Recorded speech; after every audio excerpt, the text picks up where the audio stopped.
दोस्तों, अफवाह फैलाना यानी ऐसी बात जिसका हकीकत से कोई वास्ता ना हो, यानी जिसमें कोई सच्चाई ना हो। जब वो फैलाई जाती है तो उससे लोगों का कितना नुकसान होता है, ये आज हमने देख भी लिया और समझ भी लिया। जहां दोस्तों मैं बात कर रहा हूं इस वक्त महाराष्ट्र के जलगांव में हुए पुष्पक एक्सप्रेस में हादसे के बारे में, जो लखनऊ से मुंबई की तरफ जाया करती है, और उस ट्रेन के अंदर जो हादसा पेश आया उसने वाकईतन सबको दहला कर रख दिया। और इस हादसे के अंदर तकरीबन 11 से 12 लोगों की मौत वाकई हो गई। हादसा उस वक्त पेश आया कि किसी ने यह अफवाह फैला दी कि ट्रेन में आग लग गई है। इसी दौरान किसी यात्री ने उस ट्रेन में चैन पुलिंग की, यानी चैन को खींचा इमरजेंसी ब्रेक लगाने के लिए, और जैसे ही ट्रेन हल्की हुई तो लोगों ने कूदना शुरू कर दिया। लोगों को पता नहीं चल पाया।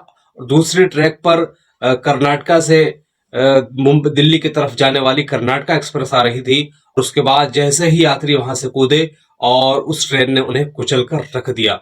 तकरीबन बताया जा रहा है कि मौत का जो आंकड़ा है वो 11 है, और 40 से 45 के दरमियान लोग जख्मी हो चुके हैं। और ये भी अंदाजा लगाया जा रहा है कि ये तादाद बढ़ सकती है।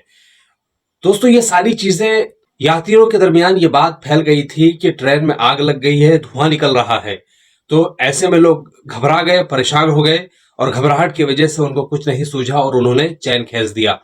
और चैन खींचते ही लोगों ने कूदना शुरू कर दिया। और तो यहाँ पर किसी भी बात की सच्चाई को जाने बगैर, समझे बगैर लोगों ने ये कदम उठाया, क्योंकि लोगों को उस वक्त यही महसूस हुआ कि शायद कि अगर हम न कूदे तो हमारी जान वैसे भी जा सकती है। लेकिन बाद में पता ये चला, और जब तहकीक हुई और जांच हुई, तो इस तरह की कोई चीज भी सामने नहीं आई, बल्कि ये अफवाह थी। और वाकईतन इस घटना ने बहुत ज्यादा दुख पहुंचाया है, और खास तौर पर वो लोग जिनके परिवार के लोग इसके अंदर मरे हैं, वाकईतन बहुत ही ज्यादा वो लोग दुख में होंगे। और मैं चाहता हूं कि इस तरह की घटना को रोका जाए। खुसूसी बात की तरफ मैं तवज्जो दिलाना चाहूंगा कि आम तौर पर हमने ये देखा है कि ट्रेन चलते चलते खुसूसन लोग करते क्या है कि कहीं किसी का स्टेशन आ गया, या कोई ऐसा एरिया आ गया कि जहां से उसका स्टेशन करीब है, और लेकिन उस ट्रेन का जो स्टॉपेज है वहां नहीं है, उससे कई किलोमीटर दूर जाकर है, तो वहां चैन पुलिंग कर देते हैं। कहने का मकसद ये है कि चैन खींचना एक आम सी बात हो गई। हालांकि उस पर जुर्माना भी लगाया गया है, बहुत सारी चीजें हैं, लेकिन उसके बावजूद भी लोग चैन खींच लेते हैं। तो मैं ये चाहता हूं कि इस तरह की चीजों को संज्ञान में लिया जाए और इस मामले को जरा सख्त किया जाए, ताकि लोग आसानी के साथ चैन ना खींच सके। मजीद में उस ट्रेन के हादसे के ताल्लुक से दो तीन बातें और बताता चलूं, जो खबरों के अनुसार मेरे सामने आई हैं। देखिए, आपकी स्क्रीन पर एक मैप शो हो रहा होगा भारत का, और उसके अंदर आप देख सकते हैं कि दिल्ली से बेंगलुरु वाले रूट पर, और इसी तरीके से मुंबई से लखनऊ वाले रूट पर किस तरीके से ट्रेन आ रही थी। और इसी दौरान जब ट्रेन जलगांव के आसपास पहुंची, वहीं ये हादसा पेश आया। और जिस जगह हादसा पेश आया आप स्क्रीन पर देख सकते हैं, ये तकरीबन जलगांव का वाकया है। साथ ही साथ इसमें जिन 7 लोगों की शिनाख्त हुई, उनमें 3 नेपाल के हैं। नंबर 1 नंदराम विश्वकर्मा, उम्र लगभग 11 साल, निवासी नेपाल। लच्छीराम पासी, उम्र 23 साल, निवासी नेपाल। कमला नवीन भंडारी, उम्र 43 साल, निवासी नेपाल। जवकला भुट्टे जय गादी, उम्र 50 साल। नसीरुद्दीन बदरुद्दीन सिद्दीकी, उम्र लगभग 20 साल, निवासी गोंडा। इम्तियाज अली, उम्र 35 साल, निवासी गुलहरिया यूपी। नंबर 7 बाबू खान, उम्र तकरीबन 30 साल।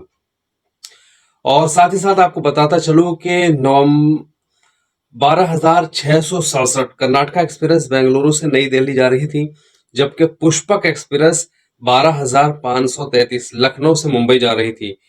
रेलवे के एक वरिष्ठ अधिकारी ने कहा कि प्रारंभिक जानकारी के अनुसार पुष्पक एक्सप्रेस के कोच के अंदर हॉट एक्सल या ब्रेक बाइंडिंग के कारण चिंगारी उठी, और कुछ यात्री घबरा गए, उन्हें जंजीर खींची, और उनमें से कुछ नीचे कूद गए। और एक ग्राफिक के जरिए से भी आपको दिखाया जा सकता है कि किस तरीके से यात्री वहां कूदे हैं, और उस ट्रेन से कूदे और सामने से वाली ट्रेन आई, और ये लोग हादसे का शिकार हो गए। इसी के साथ साथ यहाँ जलगांव वाले हादसे पर 3 सवाल उठते हैं कि नंबर 1 धुएं का कारण क्या है, कि ट्रेन के पहियों से निकलने वाले धुएं की जांच की जानी चाहिए। क्या ये मैकेनिकल प्रॉब्लम थी? क्या ट्रेन में मेंटेनेंस की लापरवाही की वजह रही? क्या ट्रेन के साथ छेड़छाड़ की गई?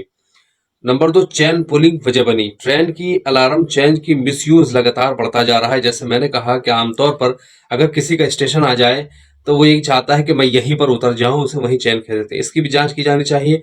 अगर यात्रियों ने चेन खींची तो इसकी वजह क्या रही, इस क्या इसे रोका जा सकता था।